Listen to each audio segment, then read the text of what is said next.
In this video, I want to talk to you about what I describe as idiosyncrasies.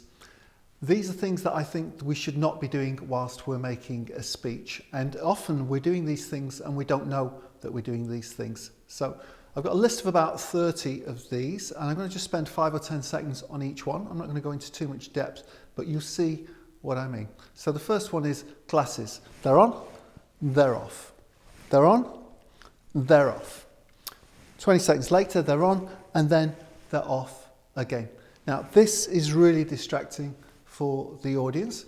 And I know that in my own case, as I've gotten older, my eyes are changing, and which is why I don't really like using notes these days, because I used to find it very difficult to use notes and make eye contact. So you need to make a choice. You can also buy these very expensive varifocal lenses, which are good apparently, but they're expensive, but they don't work for everybody. So here's a good one. So the glasses are on and then they're off. And then you can pull out your shirt tail and you clean the lenses. And then they're on and then they're off. And 20 seconds later, you're going to be cleaning those lenses again. And then they're on and then they're off. And you know, there wasn't even time for any dust to settle on those glasses in between the cleanings. So it's very distracting for the audience. The shirt tail doesn't help at all, so tuck it in. And let's move on to the next one. Now, whispering. There's some really great people out there, but they're just a little bit shy and they don't speak up.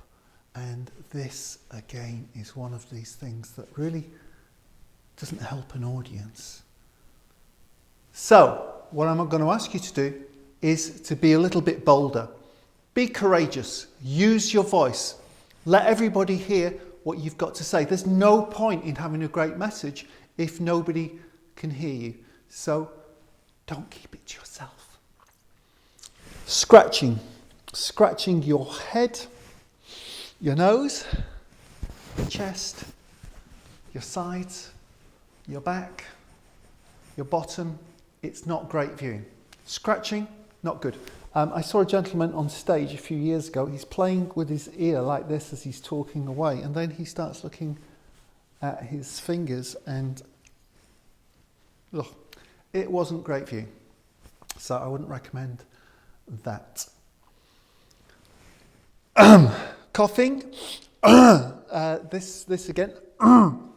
If we do too much of this, it really breaks the speech up, makes it difficult for the audience, and it really fragments the speech. So, yeah, sometimes I know it happens, especially if you just had lunch or a biscuit or something like that, but it really causes havoc for the listening audience. So, yeah, hands away from your nose. Keep your hands away from your nose. No sniffing, scratching, or any of that, please. Armpits, yes. Scratching under the armpit as we speak seems to be getting very popular. It's quite popular during the summer when it gets a little bit warm.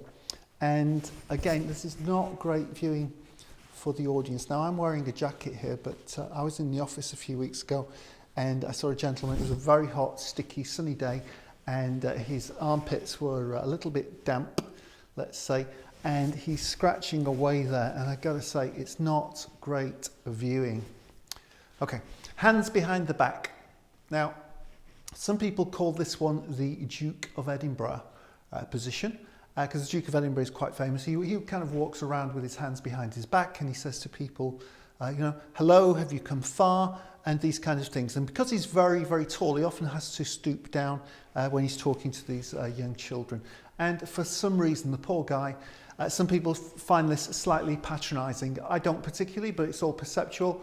I think he's just saying hello and being pleasant and welcoming those people who've come to see him and his wife. So it's all about perception. But if anybody could mark down your body language, it might be worth thinking about, well, what is it that I'm doing that they're marking me down on? And if this is one of them, then if people could perceive that in a negative way, then maybe don't do it. The Napoleon stance. So I was talking about armpits earlier. I saw a gentleman talking with his hand in his jacket like this, and this is, for a short while, this is actually quite funny, but it does look, it's a little bit inhibiting with the body language when your hand is like this. One finger in the collar. This again, it just makes you look a little bit irritable, and it just looks a little bit untidy, so you probably wouldn't want to be perceived like that, so that's not good. Painful facial expressions. You can't think of your next word or your next line, so you're really racking your brains and you're screwing your face up, and again, this is not sending a great message about yourself to the audience. So yeah, okay, we've all forgotten our next line, so smile and just pause and think for a moment, let that word drift into your head, and off you go again. When I'm speaking, I don't like drinking from bottles. I think it looks a bit untidy, especially plastic bottles are going to be outlawed soon, so you don't want to be caught holding one of these babies. What I do when I'm working, I always have a glass, pour the water into the glass. Eating sandwiches. I saw a gentleman recently eating a sandwich as he was presenting to an audience. Now he said, well, I wasn't planning to do this today. My boss couldn't make it, so I'm here, but I need my lunch. I can't speak unless I've had my lunch. So he actually had his lunch whilst he was speaking as well. And there seemed to be a lot of cheese in there, and he was drinking a cup of tea. And we don't want to eat cheese while we're speaking. It creates phlegm, and again, it's not nice, it's not great viewing, and I don't think the audience appreciated it too much. Another one, cleaning the nails. Cleaning your nails as you're speaking. This one does not seem to score many points with the audience. If you've got dirt under your nails, and who hasn't, I think we all have, it's not great to be seen cleaning them whilst you're talking to the audience, because it actually looks like cleaning your nails is actually more important than the message for the audience. So again, perceptually not a great one. Holding your neck. This one really makes you look like you're under a lot of pressure. So don't do that one. It makes you look like you're under pressure. Looking at your watch. Oh, right, 3 o'clock. Yes, I need to be out of here in 5 minutes. So we've got 5 minutes. Let's make this really, really quick fire. And yeah, looking at your watch makes you look like you've got somewhere else to go. The audience have shown up for you, and they would like you to be there with them in the room, sharing the same moment, and not see you thinking about what you should be doing in 5, 10, 15, 20 minutes or so. Sniffing. I've already done a little bit of sniffing. I don't think it's particularly nice. I don't think it helps. I don't think it says a great deal of positive things about you. So sniffing. We've all had a runny nose. We know what it's like to have a runny nose. Have a handkerchief handy, and everybody will know. Just say, excuse me, one moment. Blow your nose, and off you go. No problem at all. Speaking with your mouth covered isn't very nice, and again, some audiences you'll find, so where I work, generally during the week, it's in a council office building, and it's where there are lots of voluntary organisations and charities, and some of the people working on the second floor where I work, you can see that they're using sign language. So some of these people are congenitally deaf and dumb. So if you obscure your mouth when you're talking to them, you've just lost them. This doesn't help them at all. They're usually lip reading, and some of them are actually signing to their colleagues as well. So don't cover your mouth when you're speaking. It's just not very nice. It's not very helpful. And from a body language perspective, it really doesn't help. Okay, swaying and pacing. This is can be very, very distracting.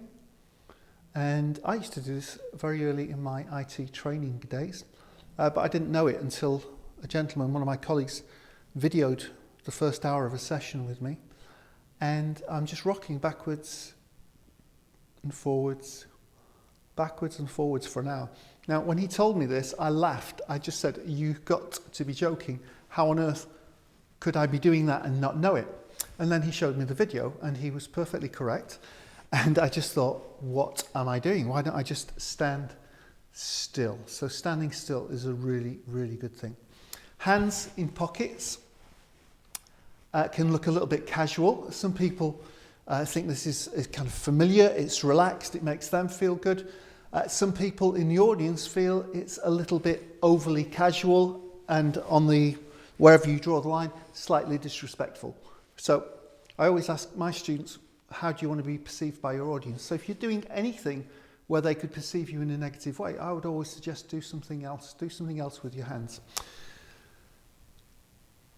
Looking out of the corner of your eye. So I'm looking towards the camera now, but if my focus is over there, this is a really strange thing. So maybe somebody's put their hand up and they're trying to get my attention, but I'm trying to talk to the camera and to the audience over here, but my attention's over there. So I'm splitting my attention, and the interesting thing is all of the people that I'm looking, my body's pointing towards, will not appreciate this because I'm not giving them my full attention. When I'm looking towards you now, I'm giving you my full attention. But when I'm glancing over there, it looks like there's something going on over there which is more important.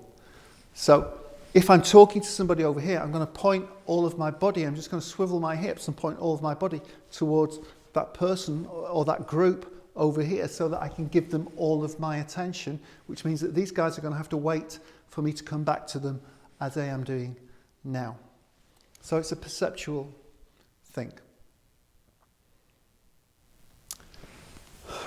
Holding the back of your head like this. So I saw a guy on stage recently, he'd forgotten something.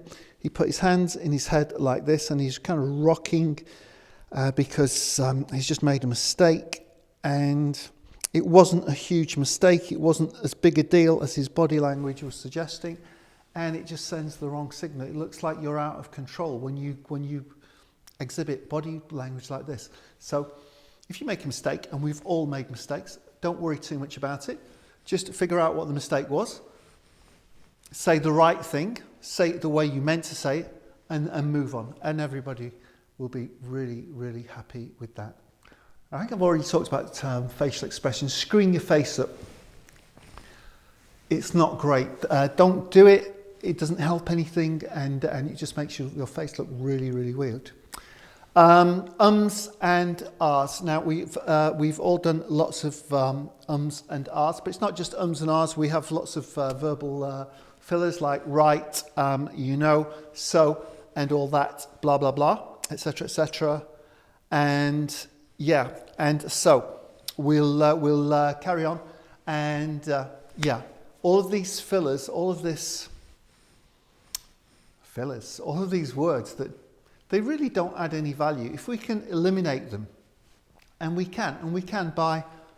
just have to apply a very simple speaker's mantra, and it's called pause, breathe, change eye contact. Ums and ahs and these filler words usually appear at the end or the beginning of sentences. If we make a point, pause, breathe, change eye contact, you're ready to go again, and it will stifle the the ah, the right, core blimey, whatever, and that's got to be a good thing, and it will the whole tenor of your speech will be elevated immediately. Coughing through your hands. We've already talked about hands up here. If you've just get your hands down, take a few moments, take a breath.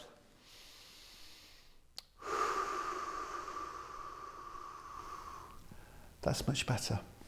Now, the next thing, getting up here, and now I was talking about whispering. Whispering's one thing, and we've all done that. But just generally exhibiting low energy, looking down or up, but looking anywhere but towards the audience.